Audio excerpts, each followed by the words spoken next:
আমার নিজেরও দেখে মনে হলো আল্লাহ এটা তো সিনেমা হলে সুপার ডুপার হিট হতো। আমি একজন অভিনেত্রী, আমি অভিনয় করতে চাই, অভিনয়ের ক্ষুধা আমার মধ্যে আছে, সেটা যেই প্ল্যাটফর্ম হোক, ওটিটি প্ল্যাটফর্ম কিংবা সিনেমা হল, দুজনের জন্য। সবাই আমার জন্য লাকি, এগুলো বললে অন্যরা মন খারাপ করে। আমার সব সিনেমায় তো হিট, তার মানে সবাই লাকি। বাট সবাই বলছিল পূজা খুব ভালো অভিনয় করেছে। আজকে ছিল প্রিমিয়ার, সো আমাদের কাছে যারা মনে হয়েছে যে না আমাদের স্পেশাল মানুষদেরকে আগে দেখানো উচিত, তারপরে আসলে আমরা রিলিজ দেই। সো আমাদের কাছে মনে হয়েছে আপনারা যে সাংবাদিক ভাই বোনেরা আছেন, আমাদের কাছে আপনারাই স্পেশাল। তো আপনাদেরকে নিয়ে প্রথম প্রিমিয়ার দেখলাম।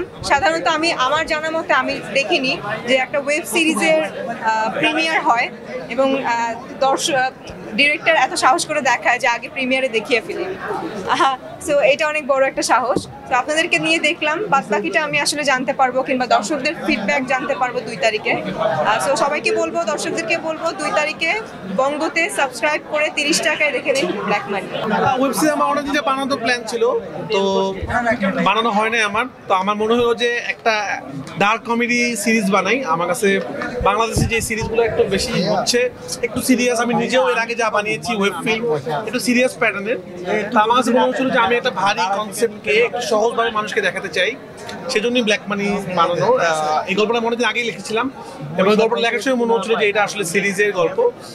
আপনারা তো ফিল্মের ফিল পেয়েছেন, কারণ আপনাদেরকে একটানা দেখানো হয়েছে, এর মাঝখানে 4টা ভাগ থাকবে এবং অনেক কিছু আপনারা দেখাতে পারি না, আমরা এটা ছোটো করে দেখিয়েছি কারণ যেহেতু সিনেমার মতো করে দেখানো হয়েছে। তো গল্পটাই মনে হচ্ছিল আমার কাছে যে এটা সিরিজ। এই গল্পের যে প্যাটার্ন একটু পরপর দেখবেন গল্পের মোড চেঞ্জ হতে থাকে এবং একটু পরপর এক একজন ভিলেন চলে আসতে থাকে। তো দ্যাটস ওয়াই এটা সিরিজ আমার কাছে মনে হচ্ছিল যে একটা হিট সুপার ডুপার হিট সিরিজের কেরিয়ার শুরু করি। দুজনের জন্য। সবাই আমার জন্য লাকি, এগুলো বললে অন্যরা মন খারাপ করে। আমার সব সিনেমায় তো হিট, তার মানে সবাই লাকি। জার্নিটা খুব ভালো। দেখেন, আমি একজন অভিনেত্রী, আমি অভিনয় করতে চাই, অভিনয়ের ক্ষুধা আমার মধ্যে আছে, সেটা যেই প্ল্যাটফর্ম হোক, ওটিটি প্ল্যাটফর্ম কিংবা সিনেমা হল, সেটা যেটাই হোক, গল্প ভালো থাকলে, ডিরেক্টর ভালো থাকলে, ক্যাপ্টেন অফ দ্য শিপ সবকিছু ভালো থাকলে কেন নয়। 18+ কন্টেন্ট, কারণ কন্টেন্টটা যে সাবজেক্ট ব্ল্যাক মানি এবং যে গ্যাংস্টারদের গল্প, সেটা যদি আমরা রিয়েলিস্টিক ভাবে প্রেজেন্ট করতে চাই আমাদেরকে অনেক কিছু দেখাতে হয়। কারণ গ্যাংস্টাররা কিন্তু রেপিস্ট থাকে, গ্যাংস্টাররা কিন্তু মাদক ব্যবসা করে, এরা গোলাগুলি করে, এরা কিন্তু সুস্থ মানুষের মতো কথা বলবে না। তো যেহেতু গ্যাংস্টারের গল্পটা ফুটায় তোলার জন্য আমাদের রিয়েলিস্টিক অ্যাপ্রোচ করতে হয়েছে। তো জন্য অবশ্যই এই ছবিটা অ্যাডাল্টরাই দেখবে। অবশ্যই আপনারা খেয়াল করবেন, এটা এন্ড ক্রেডিট সিন আছে।